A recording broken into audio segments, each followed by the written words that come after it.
Hello, hello. Good morning, good afternoon if you're joining from the East Coast. My name is Peter. I'm the head of insights here at Carta.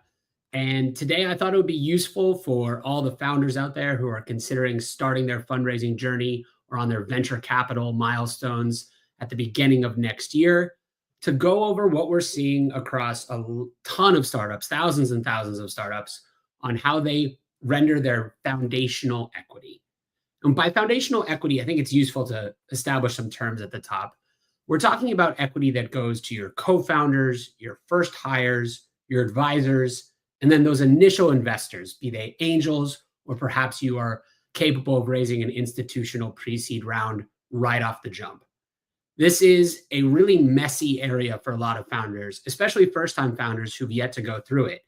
So we put together a ton of data on what goes on with these early stage companies through the lens of their cap table, which is simply the ownership of this company over time. I'll throw up this deck at the moment. If you'd like this deck, of course, you can always email me or email us here at Carta. We're going to start with some text from our lawyers, which is always fun. And if you just email us, peter.walker@carta.com, be happy to share this information with you and make sure that you can look back and peruse it at your leisure. So what's going on here? When we talk about foundational equity, when we talk about establishing the venture capital journey, the core mechanic for all of this work is dilution, which is very simple. Dilution is simply the decrease in your ownership percentage as a founder as you add new shareholders into the company. Of course, at first, it's just you and the co-founding team. But as you get bigger, you'll have advisors, you'll have consultants, you'll have employees, of course, and then you'll have investors. And those investors are buying equity for cash, which is a pretty expensive transaction. But that's the debate that always goes on across venture capital, which is how much of my company should I sell for what level of cash to make it to that unicorn status that we're all shooting for. So let's jump ahead. Imagine 10 years in the future. You're doing an amazing job running this business. Your business has grown past your wildest dreams, and you are ready to ring the bell on the NASDAQ for your IPO. How much of your company are you going to own on that day? You may be like the founders at Atlassian who owned 76% as a founding team on the day that they IPO'd. What an amazing outcome. Or you may be like the founders at DocuSign who owned just 2%. And in fact, I believe that most of them, if not all of them, weren't even with the company by the time that that company IPO'd at the, near 2018. So 76% at Atlassian, 2% at DocuSign. Did one or the other of these co-founding teams do better? Sure, you can make some judgments about the decisions along the way for the DocuSign team. But in general, this core mechanic of dilution is what you need to track for yourself as you move through seed to A to B over time so that you can end up owning what you think is fair by the time that you IPO. So let's jump into some sources of dilution. If you think about it, there are kind of four main ways that founders dilute themselves. The first is, of course, your co-founding team, the people that you're going to spend this time and effort with. Actually, it's more like a marriage than it is just a teammate. So let's run through quickly how these teams are actually constructed in startup land. First things first, how many people actually found these companies? The modal outcome, the most common outcome, is for 2 founder teams. But you can see that we studied about 7,500 companies here, and there were quite a few solo founders as well. So one of the things that gets thrown around a lot in private companies is that you can't raise venture capital if you're a solo founder. I believe that's completely untrue. You can totally raise venture capital. It maybe is slightly more difficult, but there are a lot of founders who accomplish it. And then if you go through the slide, you can see that 3, 4, 5 founder teams are progressively less common. There are, of course, 6 or 7 founder teams. We probably wouldn't recommend that. 7 people making decisions at this early stage doesn't make a lot of sense. But usually what happens is that the core SaaS companies kind of stick to 1, 2, or 3. And then if you're building a biotech or hardware company, you might be at 3, 4, or 5 founders.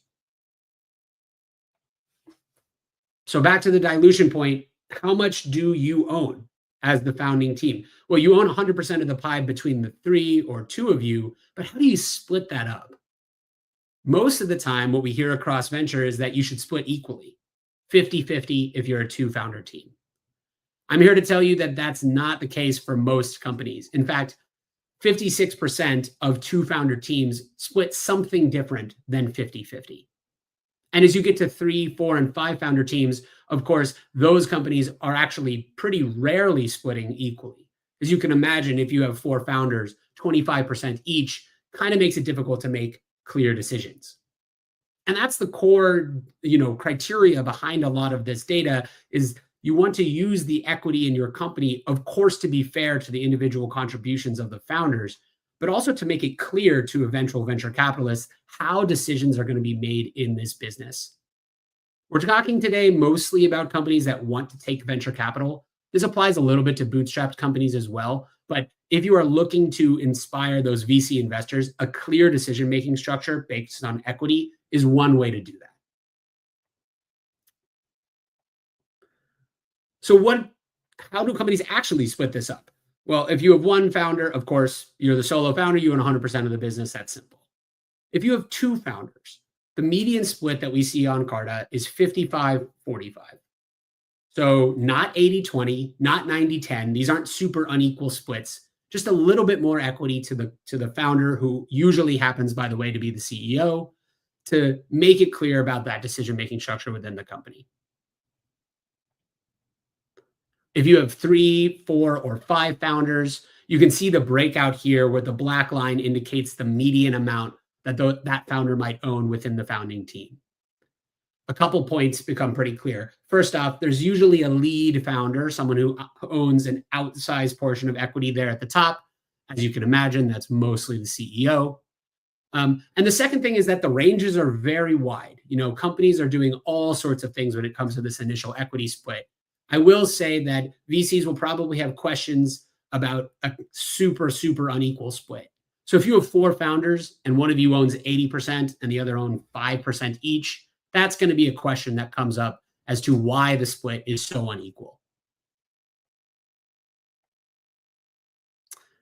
So when we talk about founder equity, there's kind of a dark side to this question, which oftentimes comes back and bites the company over time.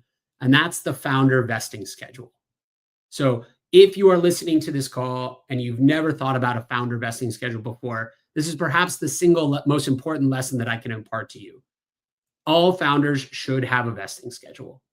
We can talk a lot about the length of time for that vesting schedule, but at the earliest stages, this is actually just protection for yourselves. It has nothing really to do at the start with investors. And what we mean by that is if you do not have vesting schedules on your shares, and then unfortunately a year into your company, you and your co-founder have a severe disagreement and one of you leaves the business, if they walk away with their full equity grant, maybe they walk away with 30 or 40% of the company, raising venture capital just got a lot harder. So how long should these vesting schedules actually be? Right now, the standard vesting schedule for founders is 4 years, just the same as it would have been for employees receiving equity from the startup. There's some discussion about whether or not that should be 6 or 8 years. I've been listening a lot to this debate, and my personal take at the moment is that you should probably start with a 4-year equity grant and then deal with the requests from investors to revest or extend that vesting period as they come in. But I understand you as the founders are devoting blood, sweat, and tears to this, and also often money, quite a lot of your own money, many cases. So you should start vesting that equity immediately. But just know that if you do not have a vesting schedule on your shares, that can be a really significant problem if one of you walks away before the company has been built. So you're just sort of protecting yourself against that downside case. Nobody really likes thinking about it, but it's a very important structure to have on your shares so that you don't lose control of the business if something goes wrong.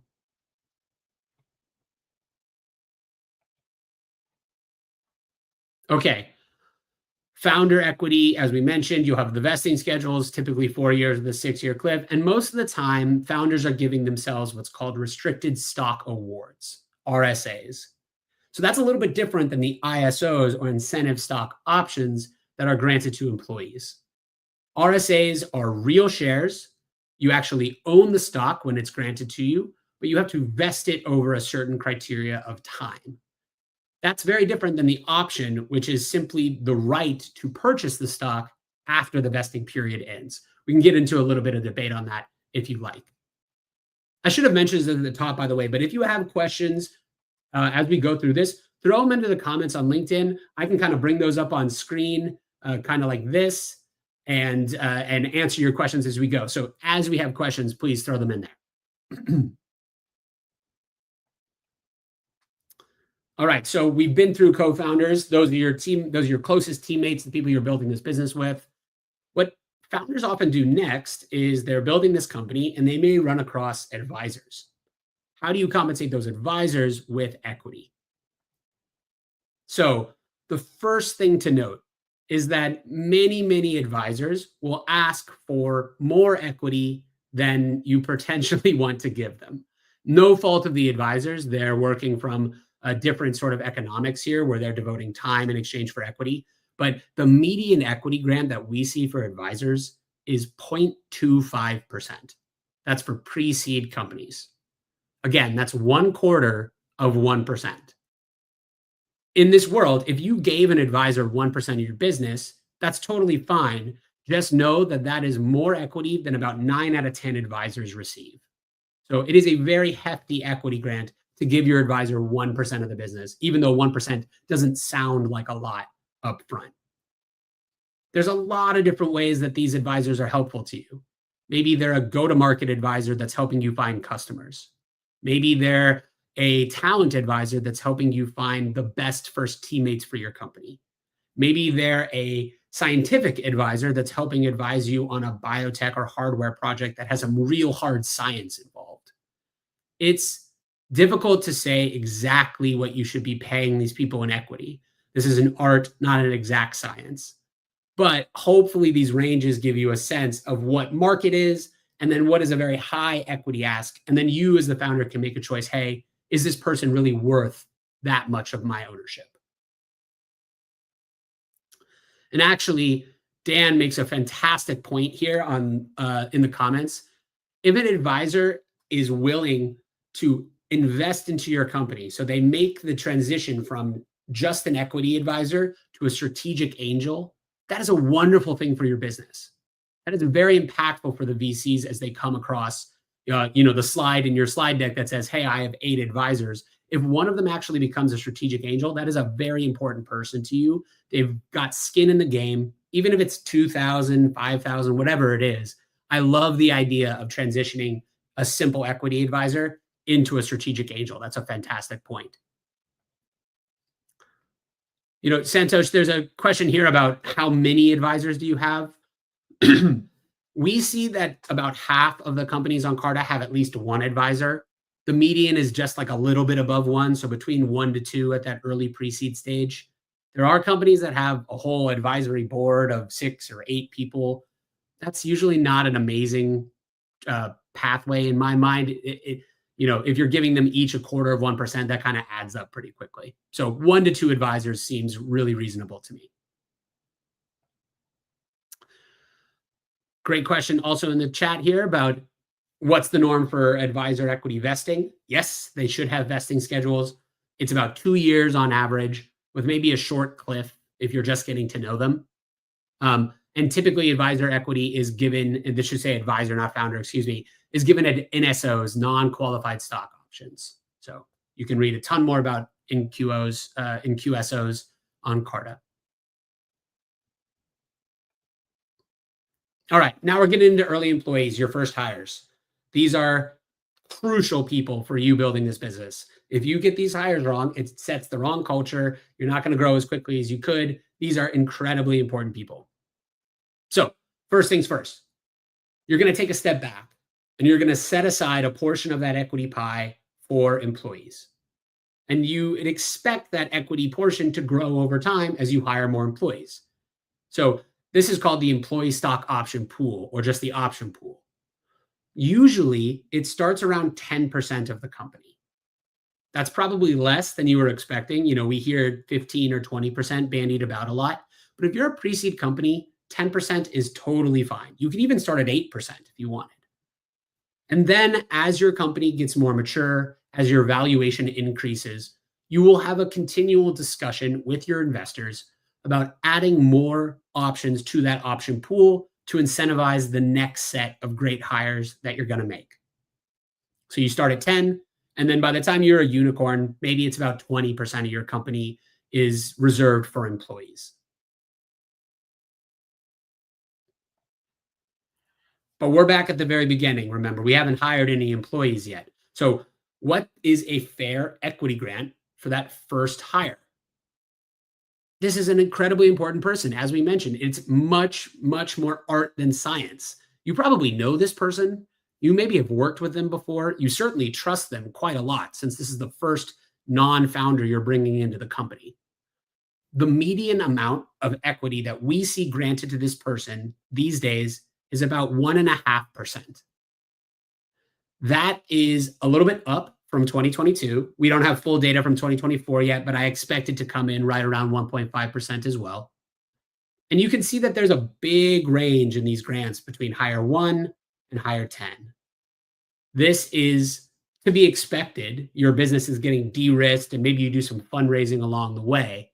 But it still makes an important point, which is that employees that join your company between hire number 5 and hire number 20 or so, they're taking a lot of risk, right? This is career risk because your company, even though we all know you'll be unicorns, is actually statistically likely to fail.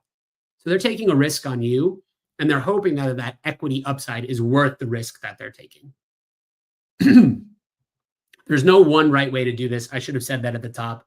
If we go to the equity grant distributions here, some of you will give that first hire 1.5%. Some of you might give them 0.5%. Some of you might give them 4%. It's all over the place because this is, again, an art, not really a science. As you get later into your hiring process, though, hire number 20, hire number 25, those people are definitely going to be compensated much more according to the function and seniority. So say engineering and level 5 than they are by the hire number. The hire number really only matters for compensation up through, say, hire number 10 or so. I think we covered all the questions that I got there on employees. But if you have other ones, let me know. Throw them into the comments. As we mentioned before, everybody gets a vesting schedule. It's the typical 4-year vesting with a 1-year cliff that we're all familiar with if you've worked at private startups before. And these are typically given as ISOs, incentive stock options. If you want to be very generous, some companies are actually giving the very earliest employees like number 1 through number 5 or so, RSAs as well, kind of exactly in line with the founders. That is basically a gift to those early employees because those are probably worth very little at the time that they were granted. They don't have to pay some of the taxes that you would expect on options later on. So 2 ways to do it. Both are totally valid.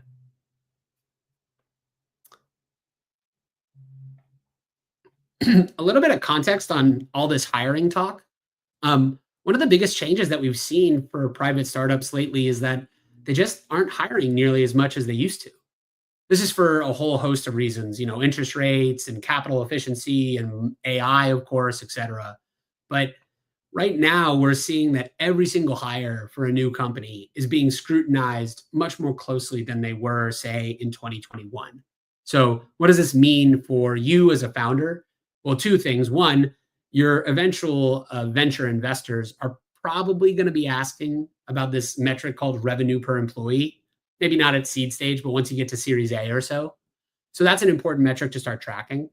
And the second is maybe there's some really talented people that you don't think would work at your company, but you should definitely ask them, right? Take your shot. Maybe they're ready for a change and you can actually poach somebody or find somebody that's way better than you thought you could. Take the shot.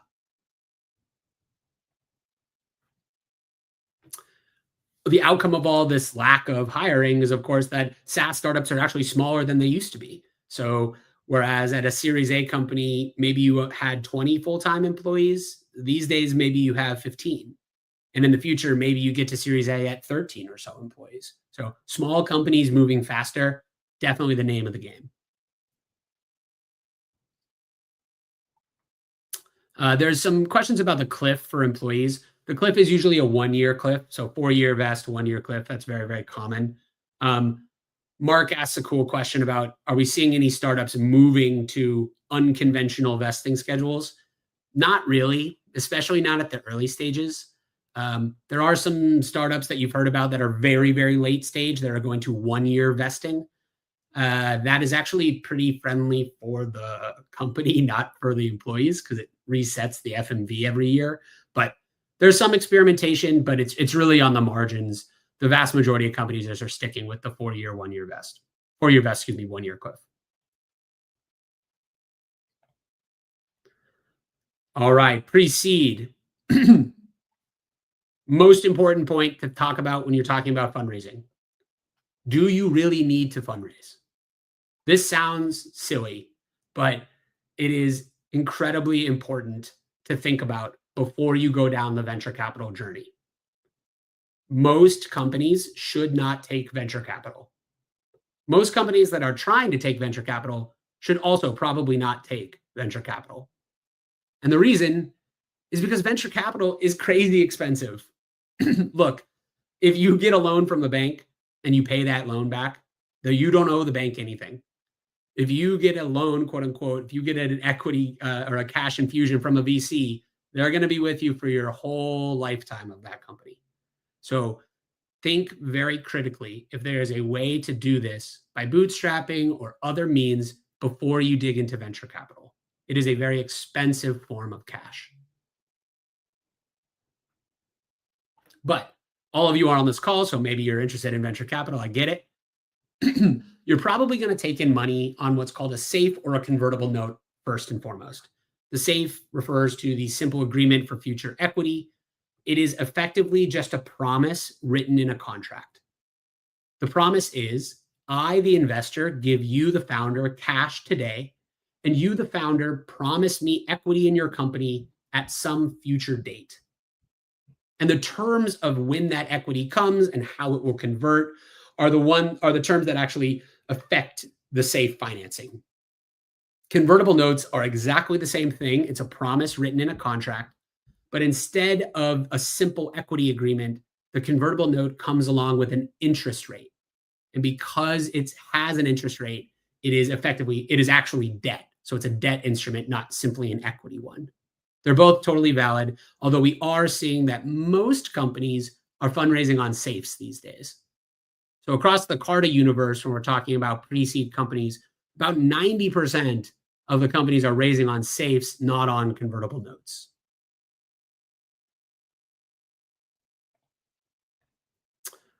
All right, how do these things actually convert then? There are 2 terms to know: the valuation cap of the SAFE and the discount rate.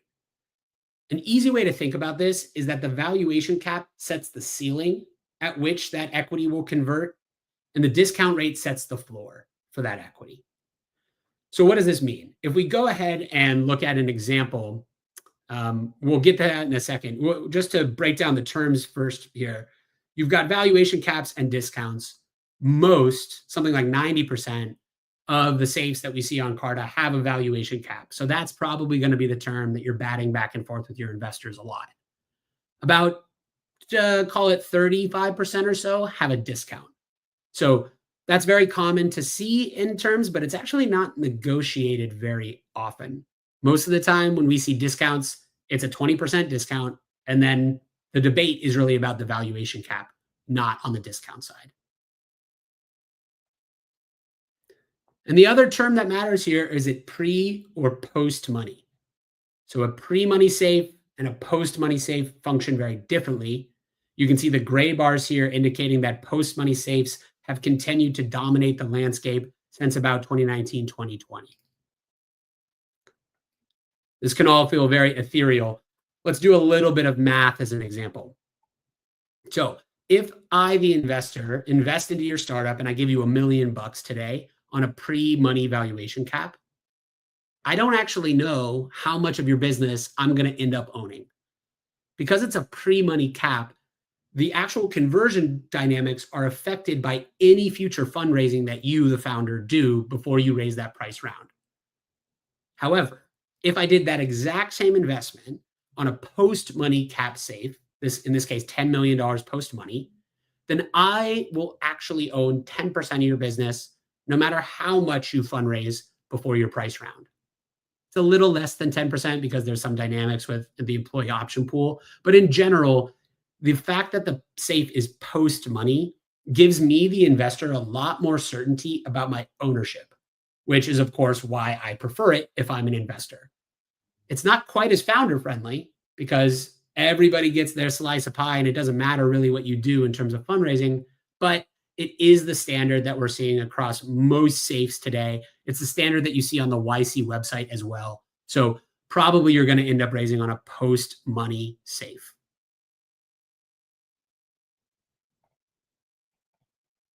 Let's take this as another example here. If you see in the screen, that's Peter's angel group. I gave this startup a post-money safe worth $500,000 at a $5 million cap. And then nothing happened, right? I get no shares. I get no ownership. I get no percentage. Nothing happened because if you look in the number 2 box down there in the price round terms, I didn't raise a price round yet. So there's no conversion. Then maybe 6 months, a year later, I end up raising a price round. Okay, now I have shares as the safe investor. Now I have a percentage. Now I actually have ownership. And why? Because it actually converted at the moment of that price round. So if you're a founder and you're like, oh, this seems a little complex, I'm not getting it. Luckily, we have some safe modeling tools on Carta that are really useful. So you can go in and put in some example terms for that price round. You can play around with what happens if I actually crush it and my valuation is much higher than my valuation cap. Or what happens if I don't do as well and my valuation is actually below my valuation cap. All of this is possible, and all of this is pretty easily modeled out on some free tools on Carta.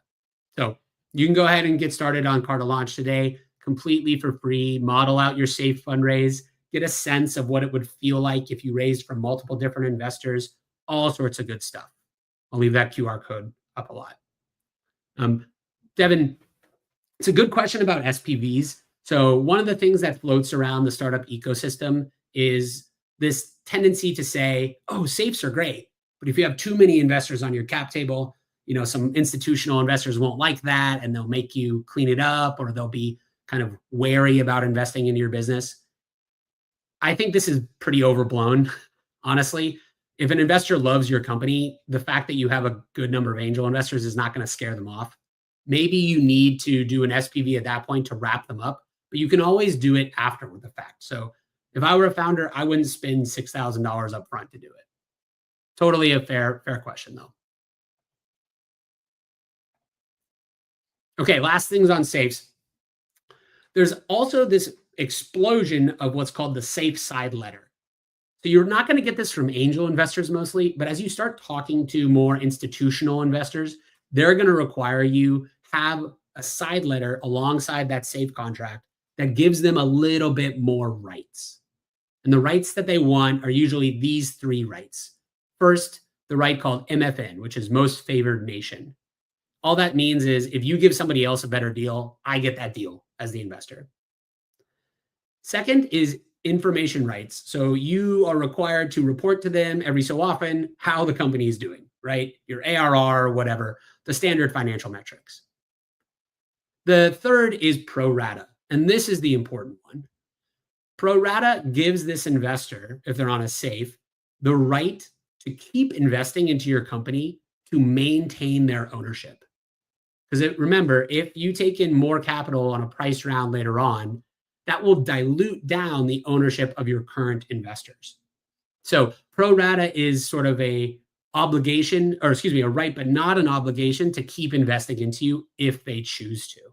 It's something that investors will ask for so that if your company turns out to be one of their best in their portfolio, they can maintain that ownership percentage in your company over time. Chris, great question here on friends and family, the approach people use. Look, friends and family is fantastic. To us, that's, under 200K or so of fundraising. I think it's an amazing way to get started. You can do that on safes as well. There's this weird mix of like friends and family plus angels plus institutionals that kind of comes up. Every single company is going to approach it differently.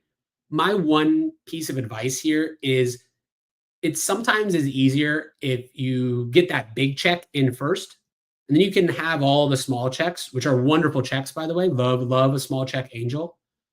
You can kind of get them in on the same terms that bigger angel took. So it's a little bit less negotiation, but I realize that's just not possible for many founders. So not going to dictate to you the best way to structure that fundraise.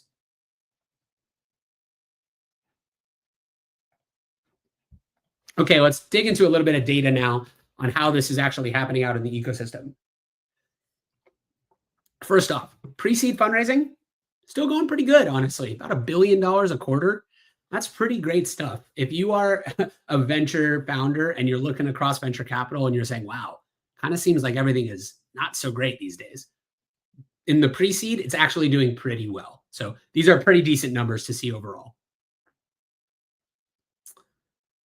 When it comes to valuation caps, what we see is, if you want a simple explanation here, if you're raising about $1 million on a safe, the valuation cap median is about $10 million for US companies on Carta.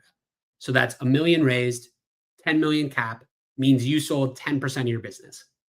Now, you can see that AI companies are raising at slightly higher valuation caps than non-AI companies. It's to be expected. AI is definitely the hype cycle of the moment, but they're not gigantically different when it comes to these safe rounds.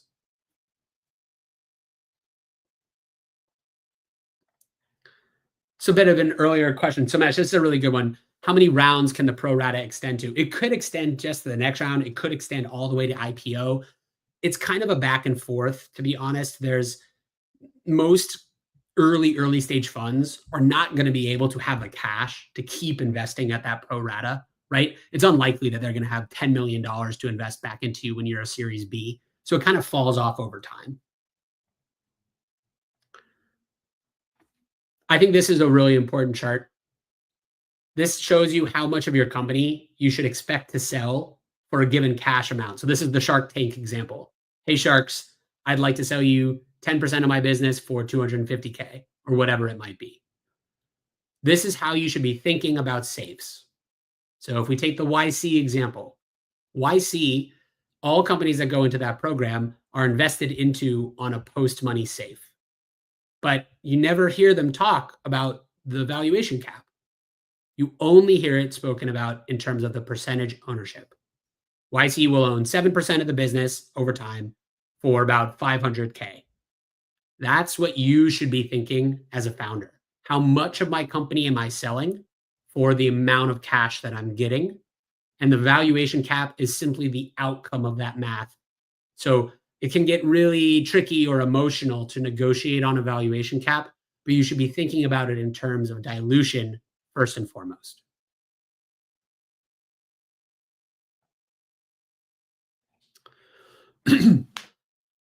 So we've had this kind of big shift in startups over the last 2 years. Of course, the introduction of AI causing this mini boom within the venture downturn.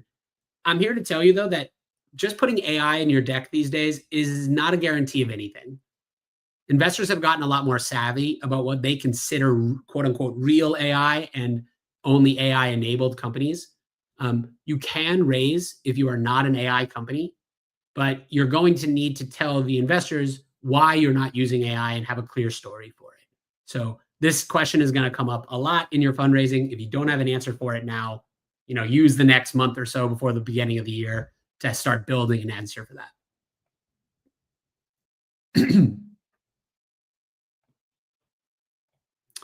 You're going to raise from about 10 to maybe 15 safe investors. Depends on how much you're raising, but those are the general breakouts. And of course, you're going to start on safes and then swiftly move into priced equity. That's the orange bars here. Those rounds are more costly. You're going to need to get some lawyers involved, but they can be really wonderful. Clean up your cap table, have an actual conversion. Everybody gets a share price. It's exciting. All right, I'm going to breeze through this last 5 or 10 minutes here, folks. Howard asks a really good question around investors. Why wouldn't an investor ask for pro rata rights? Most do if they're an institutional fund. You don't need to give it to everyone. So, for instance, non-lead investors often do not receive pro rata. As you can imagine, if you give everybody pro rata, it becomes a difficult conversation about who's actually going to take it. Is there enough left for the new investors? It gets a little tricky. So most of the time, it's reserved for the lead investor in a round. All right, seed fundraising. We went up in 21, we're down in 2024, but really we're kind of just back to normal-ish, maybe a little bit below where you'd hope to be. But this is the landscape into which you're building your company. If you're planning on doing that standard venture thing of fundraising every 18 months to 24 months, 18 to 2 years, I'm here to tell you, you got to plan for longer than that. A lot of companies are taking much longer to raise than they used to. So you as a founder have 2 jobs, and one of the jobs is don't run out of cash, and the second job is don't run out of cash. If you run out of cash and you can't fundraise for your own revenue, then this company dies. So make sure that you're building in a buffer to your fundraising plan so that if things don't go as originally charted, you can keep the company alive. Seed valuations are about close to 15 million on a pre-money basis here in the US. That's very high. If you strip out AI, maybe it's lower, close to like 13, 12 and a half, 13, but that's still rising from where it was in 2023. So fewer companies are getting funded, but the companies that are getting funded are doing so at very robust valuations. Same thing for Series A. It's about 45 million pre-money today. And for that cash, founders are typically selling about 20% of their business, 20% in the seed plus 20% in the A. If you add in the pre-seed where maybe you sold 8 to 10%, you're talking about a very meaningful slice of your company that investors own by the time you exit your Series A.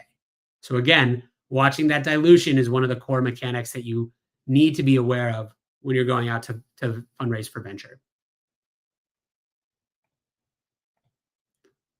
Just to wrap up here, we put out this chart very recently on when is quote unquote the best time to fundraise. In general, I think actually most times are good times to fundraise with 2 exceptions. One, and this advice goes to when you should start, your outbound email campaigns, you're actually kicking off the fundraising, not when you sign the deal. So I don't think that kicking off a fundraise between Thanksgiving and Christmas is always the best choice. It works for some people, but you're more likely to get an out of office message or no reply from the VCs. And then that first or second week of August is also pretty much, a dead zone in terms of starting your fundraise. And you can see this reflected in the data. Rounds that are signed in December are often negotiated from October and November onward. And so you can see that those slow periods in January and February are probably because not a lot of new rounds are kicked off in terms of the negotiation in the preceding December. So if you're thinking about fundraising now, if you want to go really hard at it this year, there might be still enough time. But I think a lot of you probably would be better served by kicking off the full fundraise in the very beginning of 2025. This has to do, of course, with the momentum of your business. If your business is shooting forward right now, then hey, it's still a great time to fundraise. You should always predicate this on the momentum of your business first and foremost. Okay, that was it for foundational equity. If you have other questions, I'm happy to stick around for a couple minutes and throw them in the chat. But 2 things for the founders on the call. First off, that left QR code, launch. That is all of this cap table goodness completely for free from Carta until you've raised $1 million. Wonderful way to get your cap table in order before you start talking to investors.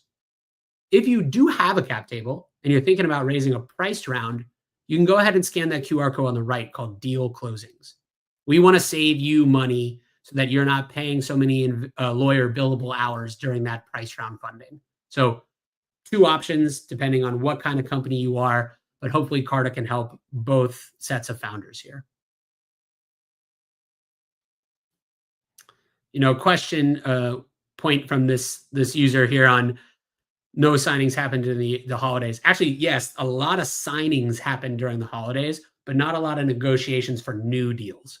So investors are going to be signing deals between Thanksgiving and Christmas for sure, but they may not be starting new ones.